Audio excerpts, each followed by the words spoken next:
রাতের বেলা ভাজা পোড়া খাচ্ছেন যে? রাতের বেলা তো মানুষ ভাত খেয়ে ঘুমায়, তাই না? কথাটা শুনে মিম বলে উঠল, না, ভাত খেতে ইচ্ছে করছে না, ভাজা পোড়া আমার খুব পছন্দ, তাই খাচ্ছি। আপনি খাবেন? না, আমি রক্ত খাবো, রক্ত খেতে ইচ্ছে করছে। কথাটা শুনে মিম পাশে ফিরে তাকিয়ে চমকে উঠে বললেন, আপনি কে?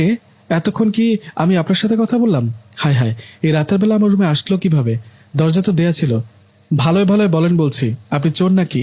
আমি মেয়ে হলেও কিন্তু ফাইট জানি, ফাইট করে আপনার অবস্থা খারাপ করে দিব। মিমের মুখে কথাটা শুনে পাশে থাকা লোকটা বললেন, তাই না, ফাইট করতে পারেন? আচ্ছা, আমি অনুমতি দিলাম, আমাকে একটা থাপ্পড় মেরে দেখান তো, পারেন কিনা।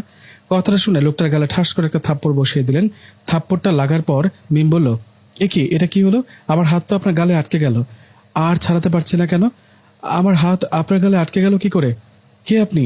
তখন পাশে থাকা লোকটা বলে উঠল, আমি ভূত, মানুষ না। কি? ভূত? ওমা, কে কোথায় আছো? কেউ বাঁচাও আমাকে, ভূতে ধরেছে আমাকে। এ আরে, আমার গলা দিয়ে চিৎকার বেরোচ্ছে না কেন? মিমের এরকম অবস্থা দেখে ভূতটা হাসতে হাসতে বলল, চিৎকার দিয়ে লাভ নেই, কেউ শুনতে পাবে না। আর তুমি না ফাইট জানো, কি হলো? আমার গাল থেকে তোমার হাত ছাড়াতে পারছো না কেন? কিভাবে ছাড়াবো? আঠার মতো লেগে আছে যে। ভূত ভাই, প্লিজ আমাকে কিছু করবেন না। আসলে আমি তো জানতাম না যে আপনি ভূত, তাই না? আমাকে ছেড়ে দিন। মিমের কথার জবাবে ভূত বলল, আচ্ছা ছেড়ে দিই, কিন্তু চিৎকার দেওয়া যাবে না। চিৎকার দিলে কিন্তু আবার ধরবো। ওকে ওকে, চিৎকার দিব না। মিমের কথা শুনে ভূত বলল, ঠিক আছে, এখন আমার গাল থেকে হাত নামাও, কথা বলো। এই বলে ভূত মিমের পাশে বসলো। মিম অবাক হয়ে ভূতের দিকে তাকিয়ে ভয়ে ভয়ে বলে উঠলেন, ভূত ভাই, এখন কি বলবো? কি বলবে সেটাও কি বলে দিতে হবে? এখানে কেন আসলাম জিজ্ঞেস করবে না? হ্যাঁ বলুন, এখানে কেন আসছেন? তোমার ভাজাপোড়া খাবার জন্য। জানো না ভাজাপোড়া ভূতদের পছন্দ? আমি তো রুমে বসে খাচ্ছিলাম, জঙ্গলে বসে না। সেটা না হয় বুঝলাম, কিন্তু মাথার চুল ছেড়ে দিয়েছো কেন? রুমের মধ্যে চুল ছেড়ে দিব না বুঝি? তাতেও কি সমস্যা? সমস্যা। তোমার এই ভাজাপোড়ার গন্ধ পেয়ে আমি তোমার রুমে চলে আসছি, এসে দেখি আবার চুল ছেড়ে দেওয়া। এসব বড় কথা না, বড় কথা হলো তোমাকে আমার ভালো লেগে গেছে, পছন্দ হয়েছে তোমাকে। কি? আমাকে পছন্দ করেন? হ্যাঁ করি, শুধু পছন্দ না, তোমাকে বিয়ে করব। আমি শেষ। এ বলে জ্ঞান হারিয়ে পড়ে গেল মিম। একটু পর মিমের জ্ঞান ফিরতে ভূতটা বলে উঠল, কি হলো, জ্ঞান হারালে কেন? ভয় পেয়েছো নাকি? শোনো, ভয় পেও না, ভয় পাও আর যাই হও, কথা ফাইনাল। তোমাকে ভালো লাগে, ভালোবাসি, আর তোমাকে বিয়ে করব।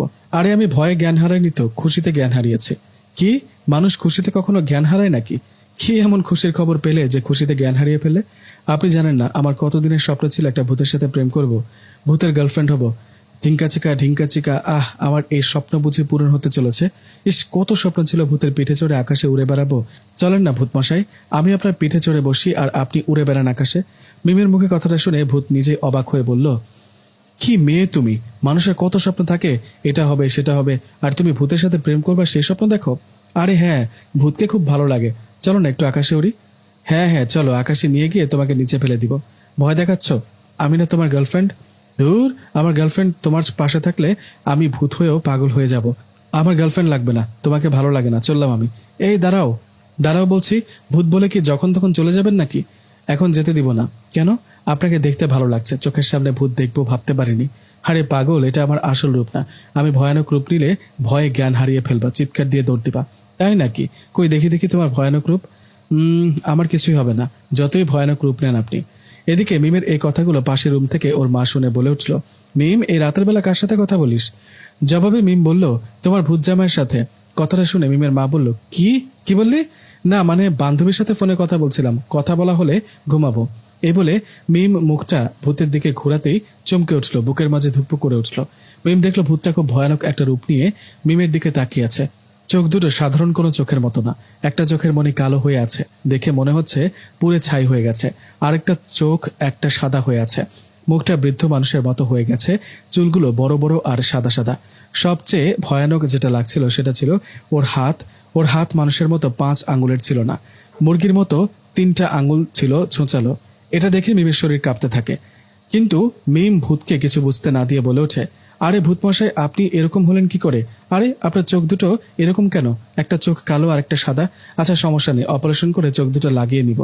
চুলগুলো ওরকম সাদা হয়ে আছে কেন? তাতেও কোনো সমস্যা নেই, কালো কালার দিয়ে কালো করে নিব। মুখটাও দেখি বৃদ্ধ মানুষের মতো ভাঁজ পড়ে গেছে, সমস্যা নেই, প্লাস্টিক সার্জারি করে মুখটা সুন্দর করব। আর হাতের এই অবস্থা কেন? মুরগির মতো 3টা আঙুল দেখতে ভালো লাগছে না।